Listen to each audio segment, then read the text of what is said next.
ഇതുപോലത്തെ deep scallop neck ചെയ്യുന്നത് എങ്ങനെയെന്ന് നോക്കാം. ആദ്യം തന്നെ ഷേപ്പിൽ കട്ട് ചെയ്ത് വെച്ചിരിക്കുന്ന ഫ്രണ്ട് പോർഷന്റെ നെക്ക് ലെങ്ത് 14 ഇഞ്ചും വിഡ്ത്ത് 3 ഇഞ്ചുമാണ് വേണ്ടത്. അതിന്റെ കൂടെ സ്കാലപ്പ് വെക്കാൻ വേണ്ടി ഒരു 1.25 ഇഞ്ച് വിഡ്ത്ത് എക്സ്ട്രാ മാർക്ക് ചെയ്യണം. താഴെയും 1.25 ഇഞ്ച് വിഡ്ത്ത് മാർക്ക് ചെയ്ത് ഒരേപോലെ ജോയിൻ ചെയ്തെടുക്കാം. അത് കട്ട് ചെയ്ത് മാറ്റി വെക്കുക. കട്ട് ചെയ്തെടുത്ത പീസ് ഒരു ചെറിയ ക്യാൻവാസിൽ വെച്ച് അതിന്റെ താഴ്ഭാഗം മാത്രം കറക്റ്റായി വരച്ച് അതേ ഷേപ്പിൽ 1.25 ഇഞ്ച് തയ്യൽ തുമ്പ് വിട്ട് വെട്ടിയെടുക്കുക. അതേ നെക്ക് മുറിച്ച പീസ് വേറൊരു തുണിയിൽ വെച്ച് ഫുൾ ലെങ്ത് 1 ഇഞ്ച് തയ്യൽ തുമ്പ് ഇട്ടിട്ട് വെട്ടുക.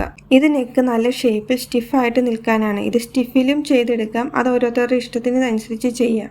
ആദ്യം കട്ട് ചെയ്ത സ്റ്റിഫ് ചീത്ത വശത്ത് പതിപ്പിച്ചതിന് ശേഷം നല്ല വശത്ത് നെക്ക് മുറിച്ച പീസ് വെച്ചടിക്കണം.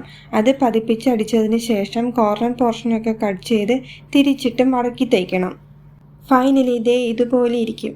അടുത്തത് സ്കാലപ്പ് ചെയ്യാനായി 1.5 ഇഞ്ച് വിഡ്ത്തും 14 ഇഞ്ചാണ് നെക്കിൻ്റെ ലെങ്ത് എങ്കിലും ഒരു 2 ഇഞ്ചും കൂടെ കൂട്ടി 16 ഇഞ്ച് ലെങ്ത്തുമുള്ള ഒരു സ്റ്റിഫ് കട്ട് ചെയ്യണം. അതിൻ്റെ സെൻറ്ററിലൂടെ സ്ട്രെയിറ്റ് ലൈൻ കൊടുത്ത് ഇതുപോലൊരു ക്യാപ്പ് എന്തെങ്കിലുമൊക്കെ വെച്ച് ഒരേപോലെ വരയ്ക്കാം. സ്കാലപ്പ് ചെയ്യാനുള്ള സ്കെയിൽ ഉണ്ടെങ്കിൽ അത് മതിയാവും. എന്നിട്ട് ഒരു 3 ഇഞ്ചോളം വീതി വരുന്ന സ്ട്രെയിറ്റ് ആയിട്ടുള്ള 4 പീസ് എടുത്തിട്ട് അതിൻ്റെ ചീത്ത വശത്ത് സ്റ്റിഫ് പേസ്റ്റ് ചെയ്യണം. സ്റ്റിഫ് പേസ്റ്റ് ചെയ്ത പീസിൻ്റെയും മറ്റൊരു പീസിൻ്റെയും നല്ല വശം ചേർത്ത് വെച്ച് സ്റ്റിഫിൽ കയറാതെ ആ ഷേപ്പിൽ സ്റ്റിച്ച് ചെയ്യണം.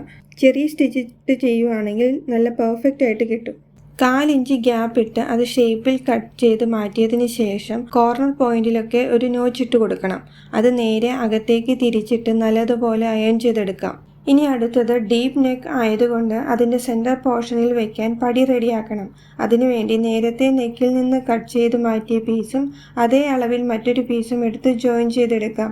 ടോപ്പും സ്കാലപ്പും എല്ലാം സെയിം മെറ്റീരിയൽ വെച്ചായതുകൊണ്ട് പടിയിൽ വേറൊരു കളർ ത്രെഡ് ഇട്ട് സ്ട്രെയിറ്റ് ആയിട്ട് താഴേക്ക് സിമ്പിൾ സ്റ്റിച്ച് ചെയ്ത് ഒരു ഡിസൈൻ ആക്കി കൊടുത്തിട്ടുണ്ട്.